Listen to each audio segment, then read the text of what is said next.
میں ایک بند عاصی ہوں، خطا کار ہوں مولا۔ حضرت خباب ابن ارت رضی اللہ تعالیٰ عنہ کہتے ہیں کہ ایک دن ہم نے نبی پاک صلی اللہ علیہ وسلم سے اس وقت جب کہ آپ کعبہ اقدس کے سائے میں سر کی نیچے کملی رکھی ہوئے لیٹے تھے شکایت کی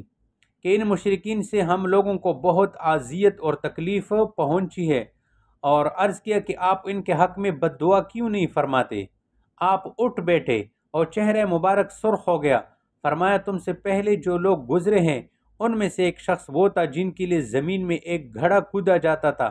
پھر اس شخص کو اس گھڑے میں بٹھایا یا کھڑا کیا جاتا تھا، اور پھر آرا لا کر اس کے سر پر رکھا جاتا تھا، اور اس آرے سے اس کو چیر کر اس کے 2 ٹکڑے کر دیے جاتے تھے، لیکن یہ سخت عذاب بھی اس کو دین سے پھرنے نہیں دیتا تھا۔ اور ایک وہ شخص تھا جس کے جسم پر لوہے کی تیز کنگھی چلائی جاتی تھی جو گوشت کی نیچے ہڈیوں اور پٹوں تک چیرتی چلی جاتی تھی، لیکن یہ سخت ترین عذاب بھی اس کو دین سے پھرنے نہیں دیتا تھا۔ خدا کی قسم یہ دین یقیناً درجہ کمال کو پہنچے گا، اور تم مصیبت اور پریشانیوں کے ختم ہو جانے والے اس دور کے بعد آسانیوں اور اطمینان کا وہ زمانہ بھی دیکھو گے کہ ایک شخص صنعاء سے حضرموت تک تنہا سفر کرے گا، اللہ کے علاوہ کسی سے نہیں ڈرے گا، یا یہ کہ کسی شخص کو اپنی بکریوں کے بارے میں بھیڑیوں سے بھی کوئی خوف اور خطرہ نہیں ہوگا، لیکن تم جلدی کرتے ہو کہ اب یہ بھی سب کچھ ہونا چاہیے۔ تو اللہ تبارک و تعالی جو ہے مشقت کے بعد بہت کچھ دیتے ہیں، تو دین کے لیے مشقت اٹھانا یہ اہل ایمان کا شیوا ہے کہ جب دین کے لیے کوشش کرتے ہیں، مشقت اٹھاتے ہیں، تو اللہ پاک کی طرف سے پھر دروازے کھولے جاتے ہیں۔ حضرت انس رضی اللہ تعالیٰ عنہ کہتے ہیں کہ میں رسول کریم صلی اللہ علیہ وسلم کے ساتھ چل رہا تھا، اس وقت آپ کے جسم پر نجران کی بنی ہوئی چادر تھی جس کے کنارے بہت موٹے تھے۔ ایک دیہاتی نبی علیہ السلام کو مل گیا اور اس نے آپ کی چادر کو پکڑ کر اتنے زور سے کھینچا کہ نبی کریم صلی اللہ علیہ وسلم کھینچ کر اس کی سینے کے قریب آ لگے۔ میں نے نظر اٹھا کر دیکھا تو اس دیہاتی کے اس قدر سختی سے چادر کھینچنے سے رسول پاک علیہ السلام کی گردن مبارک پر چادر کے کنارے کے رگڑ کا نشان پڑ گیا۔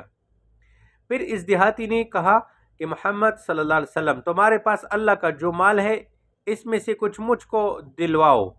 نبی علیہ السلام نے پہلے تو اس کی طرف دیکھا، پھر مسکرائے اور اس کو کچھ دیے جانے کا حکم دیا۔ تو نبی علیہ السلام اس کھینچنے کی وجہ سے دیہاتی کی بالکل وہ سینے اور گلے کے قریب آ گئے۔ شاید ہی کوئی ایسا دیہاتی تھا جو مؤلفۃ القلوب میں سے تھا، اس لیے نبی علیہ السلام نے ان کی اس اظہار ثانی کو برداشت کیا اور اس کے خلاف کوئی کارروائی نہیں کی۔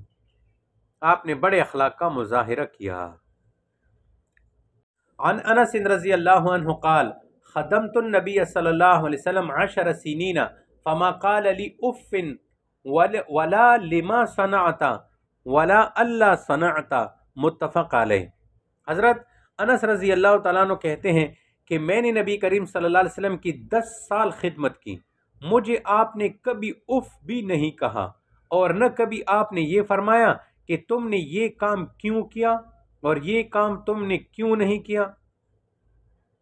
تو بے مثال اخلاق تھے،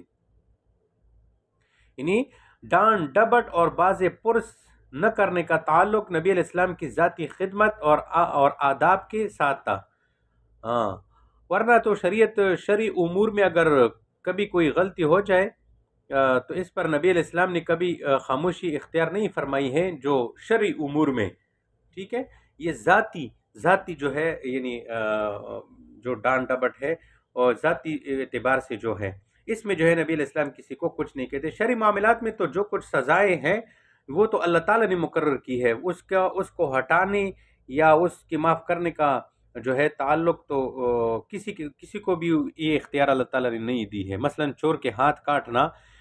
وغیرہ، تو یہ تو اللہ کی طرف سے اس طرح سزائیں مقرر ہیں، اس کو تو نبی بھی نہیں ہٹا سکتے ہیں۔ تو بہرکیف نبی علیہ السلام اپنی ذات کے لیے کسی سے بدلہ نہیں لیتے تھے۔ حضرت انس رضی اللہ تعالیٰ عنہ سے روایت ہے کہ ایک یہودی لڑکا جو نبی علیہ السلام کی خدمت کیا کرتا تھا بیمار ہوا، تو نبی علیہ السلام اس کی عیادت کو اس کے گھر تشریف لے گئے۔ آپ نے دیکھا کہ اس کا باپ اس کے سرہانے بیٹھا ہوا تورات کا کوئی حصہ پڑھ رہا ہے۔ رسول پاک صلی اللہ علیہ وسلم نے اس سے پوچھا کہ اے یہودی، میں تمہیں اس خدا کی قسم دے کر دریافت کرتا ہوں جس نے موسیٰ علیہ السلام پر تورات نازل کی، کیا تم اس تورات میں میری تعریف اور توصیف اور میرے وطن سے نکلنے کا ذکر پاتے ہو؟ اس یہودی نے جواب دیا کہ نہیں، لیکن وہ لڑکا بولا، ہاں یا رسول اللہ، خدا کی قسم اس تورات میں ہم آپ کی تعریف اور توصیف اور آپ کے نکلنے کا ذکر پاتے ہیں، اور میں یقینی طور پر اس امر کی گواہی دیتا ہوں کہ اللہ کے سوا کوئی معبود نہیں، اور اس امر کی گواہی بھی دیتا ہوں کہ بلا شبہ آپ اللہ کی رسول ہے۔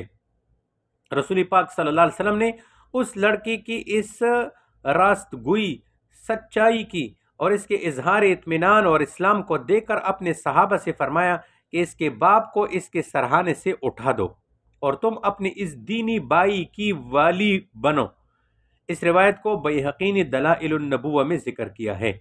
یعنی مطلب یہ تھا کہ یہ مسلمان ہو گیا، اب اپنی بائی کو قبضے میں لے لو، اس کو اب سنبھالو، تیمرداری کرو، اور اگر اس کا انتقال ہو جائے تو اسلامی طریقے پر اس کے تجہیز اور تکفین کرو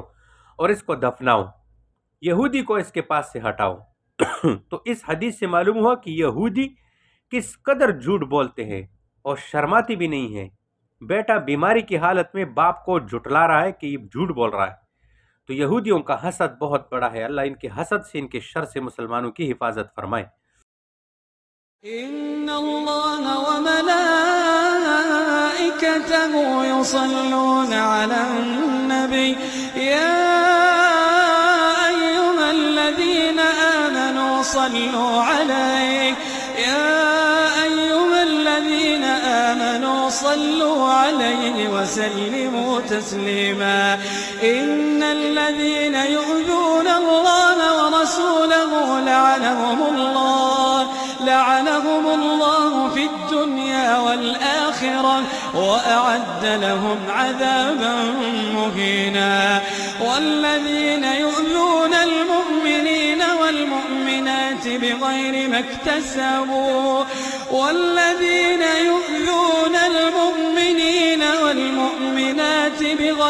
اكتسبوا فقد احتملوا بهتانا وإثما